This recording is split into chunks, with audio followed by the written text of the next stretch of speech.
Hello, aujourd'hui je vous explique comment transposer de tête en associant les accords avec les degrés de la gamme.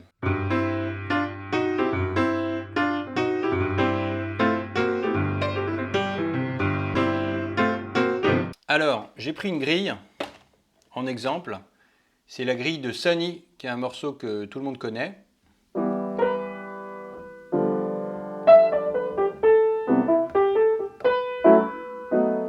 Ok. Et cette grille, Bobby Hebb, il la joue dans 4 tonalités différentes. C'est-à-dire il la commence en Mi, puis ensuite il la joue en Fa, etc. Puis il la joue en Fa dièse, puis en Sol. Il la joue dans 4 tonalités. Alors comment est-ce qu'on peut faire pour transposer facilement cette grille et puis la main droite qui va avec? Il y a deux solutions. Il y a la solution de la transposition à vue et puis il y a la solution de la transposition de tête. Si on veut la transposer à vue, bon bah en soi c'est pas compliqué. Là on a un accord de Mi mineur. Donc pour la transposer d'un demi-ton, bah, on va se dire ok, bah, je vais jouer un demi-ton au-dessus de Mi, bah, c'est Fa. Ensuite je vais jouer un demi-ton au-dessus de Sol, donc au-dessus de Sol 7, ça fait un accord de La bémol 7. Puis un demi-ton au-dessus de Do, bah, c'est un accord de Ré bémol majeur 7. Etc., etc. Et puis quand on arrive au bout, et bah, on recommence, mais en faisant un ton au-dessus. Donc un ton au-dessus de Mi mineur, bah, Fa dièse mineur. Un ton au-dessus de Sol, La, etc., etc. Alors ça, c'est la méthode que vous allez utiliser si vous ne connaissez pas du tout le morceau. Vous découvrez la grille. On vous dit, tiens, vas-y, transpose-moi ça 2 tons au-dessus. Bon, bah, vous ne connaissez pas la grille, vous êtes obligé de la déchiffrer directement. Bah forcément, vous allez décaler de 2 tons chaque accord de la grille. Bon, mais ça, ce n'est pas une solution hyper confort. Nous, ce qu'on a envie de faire, c'est vu que c'est un morceau qu'on connaît, et vu que c'est un morceau qu'on a envie de bien jouer, et ben on a envie de transposer de tête. On va être obligé de transformer cette grille de manière à remplacer chaque lettre, là, chaque fondamentale de chaque accord, par un degré qui correspond au degré de la gamme. Alors, ce qu'il faut peut-être expliquer, pour les plus débutants d'entre vous, c'est que dans une tonalité, par exemple Do majeur, on a 7 degrés, 1 degré par note, hein, premier degré, qu'on appelle aussi tonique, second degré, troisième degré, quatrième degré, cinquième degré, qu'on appelle aussi dominante, sixième degré, septième degré.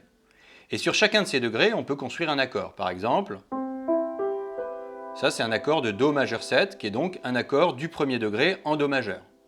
On peut aussi l'appeler l'accord de tonique, puisqu'il est sur la tonique. Ça c'est un accord du second degré, troisième, quatrième, et puis ça c'est un accord du cinquième degré. On peut aussi parler d'accord de dominante, puisqu'il est placé sur la dominante. La fondamentale de cet accord, c'est la dominante de la tonalité générale. Si je prends une autre tonalité, par exemple Sol majeur, bon bah là il y a un Fa dièse, donc l'accord de dominante de Sol majeur, c'est le cinquième degré, 1, 2, 3, 4, 5, on va partir de Ré, on joue une note sur 2, en respectant bien le Fa dièse, et donc on a un accord qui est l'accord de dominante de la tonalité de Sol majeur. Donc ce qu'il faut faire, c'est remplacer chacune de ces lettres là qui correspondent aux fondamentales par un degré de la gamme. Donc c'est parti. Alors l'accord de Mi, bon bah c'est un accord du premier degré. L'accord de Sol, c'est un accord du troisième degré. L'accord de Do, c'est un accord du sixième degré. Et puis ici, Fa dièse, Si, Mi, bon bah c'est un 2-5-1, hein. Deuxième degré, cinquième degré, premier degré, 2-5-1. Succession d'accords hyper classique. Ok.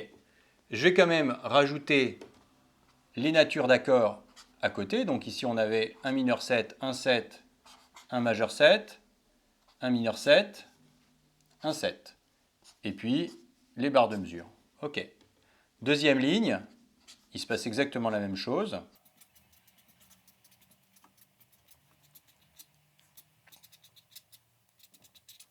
Voilà, et puis ici il y a quelque chose d'un peu nouveau, c'est un Fa bécard. Alors Fa bécard, c'est juste un demi-ton à côté du premier degré Mi.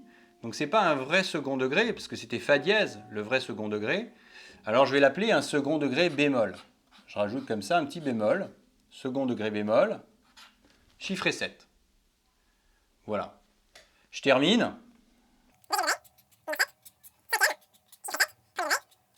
Et puis à la fin, on a une sorte de sixième degré. Mais contrairement à ce sixième degré là, il est chiffré 7. Bon, en fait, si on veut être parfaitement orthodoxe, on pourrait ici marquer troisième degré bémol, sixième degré bémol. Pourquoi? Parce que là, cette grille, elle indique rien. Elle n'indique pas si on est en mi mineur, si on est en mi majeur. Elle n'indique pas la tonalité générale. Donc, on pourrait considérer que ce troisième degré est un sol dièse. Si on veut être bien précis et indiquer qu'il s'agit vraiment d'un troisième degré, mais à une distance de tierce mineure par rapport à la tonique, il faut préciser bémol. Sur ce morceau, ça ne me paraît pas indispensable. On se sert de cette grille comme d'une espèce de pense-bête. Après, il va falloir l'apprendre par cœur. On n'a pas forcément besoin de ces bémols-là. Mais je les ajoute au cas où. Bon, après, si vous avez fait du solfège classique, à un bon niveau, vous vous dites peut-être, bon, c'est un peu n'importe quoi son truc. Parce qu'en fait, ici, ça, c'est pas un troisième degré et ça, c'est pas un sixième degré. Ça, en fait, ce G7, ce sol 7, c'est un cinquième degré de la tonalité de Do majeur. Et ça, c'est le premier degré de la tonalité de Do majeur. En fait, pendant deux mesures, on passe dans une tonalité d'emprunt qui est la tonalité de Do majeur. Et puis ici, ce C7, en fait, c'est le cinquième degré du Fa mineur qu'il va y avoir juste après. Puisque après, je vous rappelle, quand on recommence en haut, on change de tonalité, on passe en Fa. Donc en fait, là, on n'est pas sur un sixième degré, on est sur un cinquième degré d'une autre tonalité. Sauf que le truc, moi, c'est que j'ai envie que cette grille, j'ai envie de l'apprendre par cœur.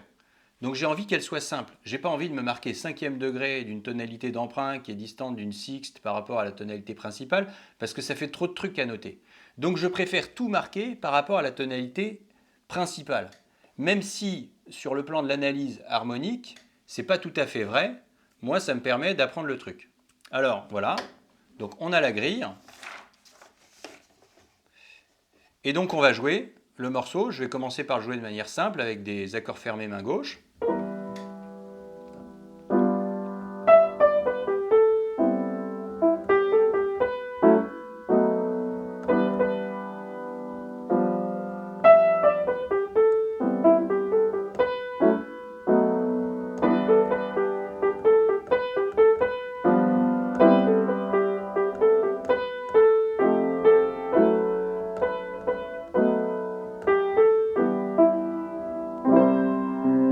Ok, alors maintenant on va essayer en Fa. Alors, ce que je vous conseille de faire, c'est déjà, premier truc, vous jouez la gamme de Fa mineur harmonique. Petit rappel sur les gammes mineures, il y a trois sortes de gammes mineures. Il y a la gamme mineure mélodique, la gamme mineure harmonique et la gamme mineure naturelle. Les trois gammes mineures ont les mêmes 5 premiers degrés. Et ensuite, il y a deux degrés mobiles, le sixième et le septième, qui sont soit 6 majeur, septième majeur dans le cas de la gamme mélodique, 6 mineur, septième majeur dans le cas de la gamme harmonique, 6 mineur, septième mineur dans le cas de la gamme naturelle. Voilà, ici, moi, la gamme que je vous conseille d'essayer, c'est la gamme mineure harmonique, parce que le troisième degré et le sixième degré, là, ces deux degrés-là, ils vont correspondre parfaitement, La bémol, Ré bémol, aux notes qu'on recherche pour ces degrés-là. Alors, on joue la gamme de Fa mineur, harmonique, et là, on a à peu près tous les degrés dont on va avoir besoin pour faire les accords. Fa mineur, La bémol, 7, troisième degré, le sixième degré, c'est Ré bémol, deuxième degré, Sol mineur, Do 7, Fa mineur, etc. Tout ça, c'est pareil. Et puis là, on aura un deuxième degré bémol, ce sera Fa dièse 7, qui sera suivi par un second degré. Cinquième, premier. Ok. Maintenant, qu'est-ce qu'on fait pour la main droite? Alors, la main droite, il faut regarder un petit peu comment elle est faite.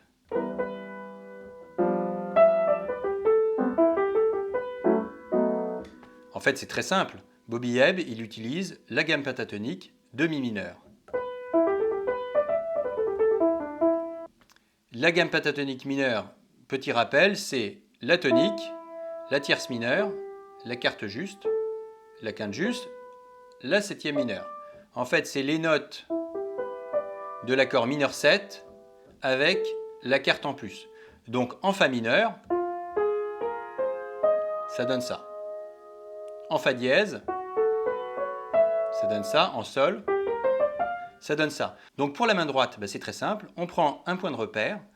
Donc au début, la première note, c'est quoi? En fait, c'est la quinte de l'accord du premier degré. Donc on démarre sur la quinte.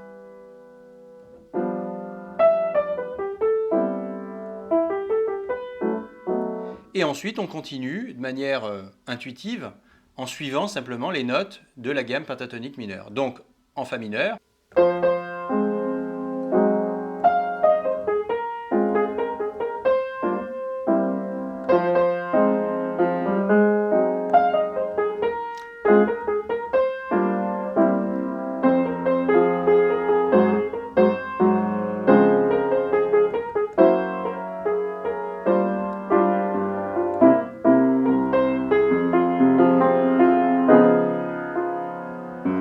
Donc, Fa dièse.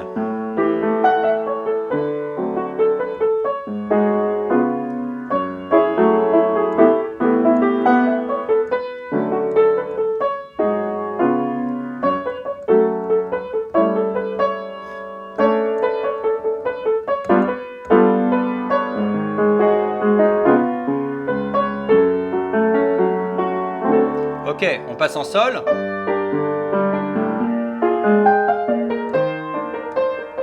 Deux, 5, 1.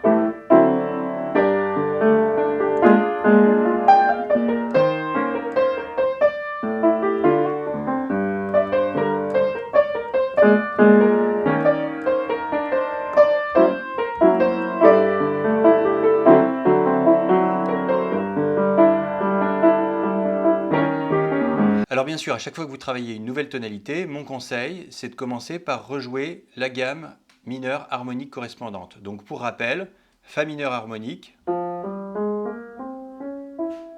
c'est une gamme qui a un La bémol, un Si bémol et un Ré bémol, et puis un Mi bécard. Fa dièse mineur harmonique, vous avez un Fa dièse, un Sol dièse, un Do dièse, un Mi dièse, et voilà. Et en Sol mineur, Si bémol, Mi bémol et Fa dièse. Bon, ensuite, Bobby Hebb, il s'arrête en Sol mineur. Nous, on peut continuer, pourquoi pas la faire dans les 12 tons. Pourquoi pas continuer en La bémol mineur, puis en La mineur. Et pourquoi pas essayer de faire des impros en utilisant la gamme pentatonique.